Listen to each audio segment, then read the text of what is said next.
Hi, I'm Sam Pitman. And I'm Adam Kelly, and you're watching Real Talker. Tell me the initial concept. How did it come about for you guys? What was the first kind of spark to make this whole thing happen? Sure. We wanted to write a best friend divorce comedy. Relatable, right? Yeah. Just so many people like that. you have a friend break up, and we haven't seen that many movies about that though. So we thought this would be really fun to see if people whose lives are so intertwined, what happens if that falls apart, and then to sort of make it even bigger, higher concept. It's not the highest concept movie. We had to make it higher concept. We, said, what if these best friends work together too? So their work lives and their, personal lives are completely intertwined. And, if that were to fall apart, what would happen? And then once it became two women, who were these friends, we really got excited about writing a movie where Did you know initially when you guys were getting into it that he's going to be two women characters at the center of it all? Well, I think we wanted to write a best friend divorce comedy, and then we knew that Tiffany Haddish was looking for something, and we got her involved. Then we got really excited about it being two female friends. We feel like, in general, in comedies, female friendships or when there's fighting with females, it hasn't always been depicted in the best way. There's this real negative stereotype about women fighting and it being this sort of catty, bitchy thing, and we felt like that's not realistic, that, women fight and there's real emotion, so we got very, very into that, and then we just fell in love with the idea of having these women fight about something that had nothing to do with men. But to answer your question, we were fortunate enough to have Tiffany Haddish attached from the idea concept. So we wrote the script. Into it kind of knew or had an idea. Yes. Would be Yes, and so as writers, anytime you can have anything to help shape your story, writing for Tiffany's voice is just a dream come true for a writer, because she's got such an amazing, specific, hilarious voice. So being able to write for that really helped out in the process. And then also, comedies, we love all comedies, but for us, we like relationship-based stuff, and to be able to do a story where it wasn't like, oh, your protagonists find a dead body or a bag of cocaine, and then those movies are great, but it's just not what we wanted to do. We wanted to try and write a movie that was based on relationships that sort of started breaking apart, and then figure out how you fix that. And you have two Rose Byrne is so good at kind of this deadpan comedy. Oh my God! Yeah. Just amazing, dry, awesome. She is so hilarious. It's like Tiffany's such a comedic powerhouse that you might have thought from the get-go. It's like, oh, how will she and Rose play together? And you're kind of opposite the way you work with her comedy. Bam, comes together. They were so amazing, and their friendship plays so naturally, and they were just amazing together. So we felt so lucky. I will say on day one, the one thing we would always talk about, we would be like, are people going to believe Tiffany Haddish and Rose Byrne as best friends? Because you need to do that. And literally day one, you're like, oh, this works, because they're both such talented actresses. They also got along wonderfully offset, but their chemistry was fantastic. You bought them as best friends right away, and you were just invested in their friendship. And again, like Adam said, the Tiffany's comedy, everyone knows about it, and Rose's was up to mustard. Yeah. She could hang. It's a little more subtle, her comedy, but it is so funny. It is so funny. Opposite ways of bringing their comedy forward, but I feel like from what I've seen from the movie, it feels like it fits seamlessly, because they're kind of like, their polar opposites really attract. Exactly. Yeah, yin and yang. Yeah, for sure. And then you also have Salma Hayek, who's such a big presence, and so Rose working off of both of them. It's just such a natural comedic space for her to work within. You just want to give her more and more and more and more, because she kills anything you give her.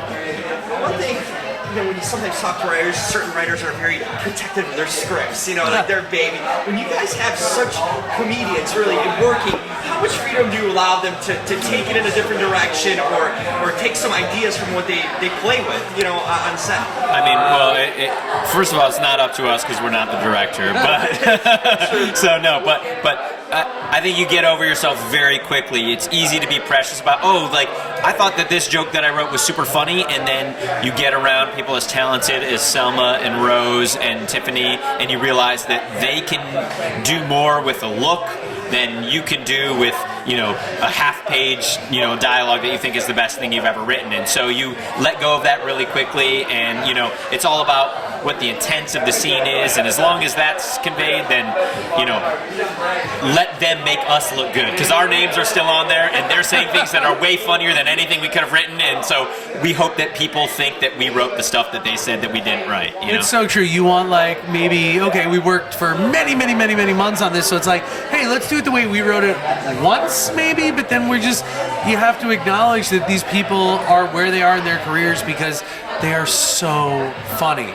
And so, go do whatever you want. We're not precious about it at all. They're just hysterical, and they're just going to make our movie better. So, yeah, run with it. And by the way, not just those three. We had Billy Porter, Jennifer Coolidge, Ari Grainer, Natasha Rothwell, Jessica St. Clair, Ryan Hansen, Jimmy O. Yang.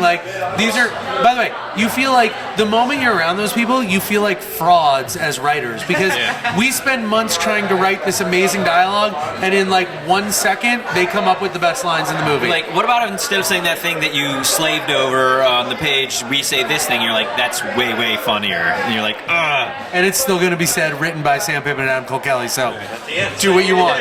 Do what you want. Yeah. I always felt like when it comes to comedy, I wanted to get your kind of perspective on what it's like to write funny stuff, but for me, when it comes to funny people, it's like you need to be a real person first and foremost and have a good grasp on reality, right? Yeah. About actual life to make it funny. Because some people try to be a joke just to play a joke. Yeah, but it doesn't work. Doesn't reality make the funniest comedy, right? Definitely. Life experiences. Yes, 100%. I mean, listen, there's a place where there are absurdist comedies, like Zoolander, for example, that's a hilarious movie, or Anchorman, and that stuff is great, that's not so grounded, but we find that the best stuff comes from, writing something that feels real and relatable, and then, put real people in, heightened situations. And uncomfortable situations, right? You're with your best friend and you guys haven't ever fought in your life, that's awkward, there's gonna be comedy in that, and just seeing how people sort of spin out. But we totally agree with you. There is a place for those jokes, right? Multicam sitcoms, they're great, and those are hard jokes, but it's not necessarily the way people talk in real life. And to us, it's the real comedy is gonna come from putting people in situations where there's drama, and then the jokes are going to come from that. It's really people reacting to situations, right? Most people don't tell jokes in real life, what I mean? We do a little bit, but we're not your normal people, and so. And when we do it, you probably feel like we're trying too hard, right, and we're aliens. But so what we like to try to do is, just put people in comedically fraught situations. You have, Tiffany and Rose, who have very different personalities, and Selma Hayek, who wants to buy their company, and Rose is very much hanging on everything that Selma's saying, whereas Tiffany is very skeptical, and so that tension is immediately inherently funny. You just get great comedy from things like Rose Byrne trying to impress Salma Hayek. The characters, it's just you set up the situation and then you let it go. Hey guys, when you're a writer, you spend sometimes days locked in a room. What's your process? Do you have a process certain when you're writing a film, and especially if you're collaborating together? Sure. What's your approach that you feel comfortable with and that you tend to, or do you guys change it up? It's changed up through the years. When we first started writing together, we literally sat on a couch together with a laptop between us, and every single word was it was he walked into the room quickly. But what if we said he walked into the room very quickly instead of quickly? And then we realized we'd never be successful working that way because it took too long. So basically, what we do is we spend most of our time working on the story and the characters, and outlining together, and then once we do that, then we break up scenes. So, and we basically will be writing, like, I'll write 3 scenes at a time at the same time that Adam is writing 3 scenes, and then when we finish those scenes, we give each other deadlines, and then we email them back and forth and note each other's pages, and then keep sending them back and forth until we have something that we think is somewhat reasonably good. And we don't want to be too precious about it, because you learn very quickly that, everything's going to change eventually, and so you don't want to spend, half an hour arguing over one joke that you're super attached to, because it could literally be any joke. So rather than digging in your heels and saying, no, I want it to be this joke, and even though you don't think that's the best joke, I'm not going to argue for this joke anymore. You also don't want to spend too much time on any one line, because chances are it's going to change anyways. But some of the best comedy will come from, like, if I think I've written the best joke ever and it's just not landing for Adam, like, there's got to be a reason for that. And as much as, like, I want to be stubborn and hold on to it, if he's telling me it's not working for him, then the best thing. And then what we do is, like, okay, well, let's try and think of something that makes us both laugh in that situation. And the thing that makes us both laugh is probably going to be the thing that makes most people laugh. I mean, that's the daunting thing about writing is, like, literally, it could be anything. There are infinite alternatives to what you wrote. So to dig in your heels and say it has to be this is, you have that natural instinct as a writer when you write something that you like and you're attached to, but if you take a step back, it's silly to say it must be this. Like, why don't we keep working till we find something that we're both excited? Especially because some studio executive's going to tell you they don't like it anyway, and you're going to have to change it. Right, exactly. So, and any movies you guys seen lately or this year that you really enjoyed or took something away? I know Joker's been the big talk the last couple months. Everyone's talking about that movie. First of all, did you see it, and what did you think of it? And then any other movies that stand out to you? I saw Joker, so I can speak to that. I really enjoyed it. I enjoyed that it was a superhero movie that was not a superhero movie, like you're seeing, like, or comic book movie, the Joker, and it was a character story. It was really simple. I thought it was beautifully shot. This is going to sound super nerdy. The sound design, like, I would tell people, like, go see it in the theaters. Like, the music, it's really, really great. From a comedy perspective, I think we both really like Good Boys for the simple fact that, like, it was funny. It was, like, right? Because it could have gone bad. It could have been corny. Like, really. It was a tough thing going into it, because, like, this could be kind of go off the rails, or it could be really something when it turned out. Well, it's also like you're thinking about how is this movie going to be successful, right? It's about kids, and it's an R-rated movie. Backlash right away. You think on a surface level again. And for us who write R-rated comedies, every R-rated comedy that comes out, you're just like, I pray it does well, because our shit's dying. It's There's been 5 times over the past 3 years where people said the R-rated comedy is dead, and we don't believe that. We think that if you write, as Good Boys proved, if a funny movie exists, there will be an audience for it, and so. And that movie comes out like gangbusters. Like, the first third of that movie is just hysterical, and you're on board.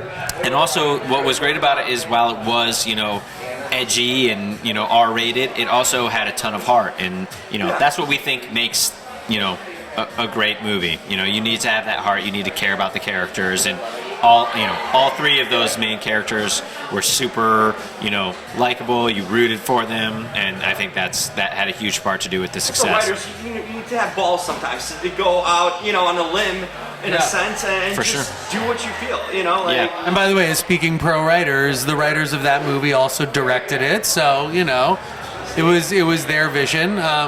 Adam saw Parasite. I can't speak. Yes, Parasite was amazing. It's funny to think that the writer-director of that movie, he wrote that screenplay, and we wrote this screenplay. To think that we do the same thing as he does is, comical, but one day we'll get to that level. I think we'll always feel like frauds, no matter what. That's like, I feel like that's part of it. You're just always going to feel like we're not good enough at what we do. Is real. I think that's what maybe might keep you going. Keep you hungry. You got to have a certain perspective in this industry, because things are fleeting, right? Moment to moment. Yes. So you have that perspective. I think that will get you a long way. You never want to be comfortable or feel like you've made it, because the second you get comfortable, it's funny. I used to do stand-up comedy, and I worked for Colin Quinn. He had a show on Comedy Central. Big name dropper here. I don't want to drop too big of a name, but I asked him. I said, Colin, because I used to get so anxious before I went on stage, and I said to him, he's been doing this for 20 plus years. I said, Colin, do you still get nervous? When do you stop getting nervous before you go on stage? And he said, hopefully never, because I think it's that nerves of like, am I going to do well, that gives you that drive to keep doing well. And so you don't want to get too comfortable. It's the same thing I would like to think with writing. The analogy is, if we think, oh, we can totally do this, then you sort of lose that drive. Whereas if you're feeling like we need to prove ourselves, we're not sure we can do this, and I think that sort of drives you in some way. Lucky for you, you have a writing partner who's never been comfortable a day in his life, so I'll keep that going. Are there any other celebrities you talk to regularly? Is Colin... After you drop an A-lister like Colin Quinn, I just feel like it's all downhill from there. That's just... Adam just wanted to be on camera to drop celebrity names of people he talks to. Lovely, guys. Thank Shout you so out, much Colin. for your time. Really appreciate it. This is fun stuff, man. Thanks, man. Thank you.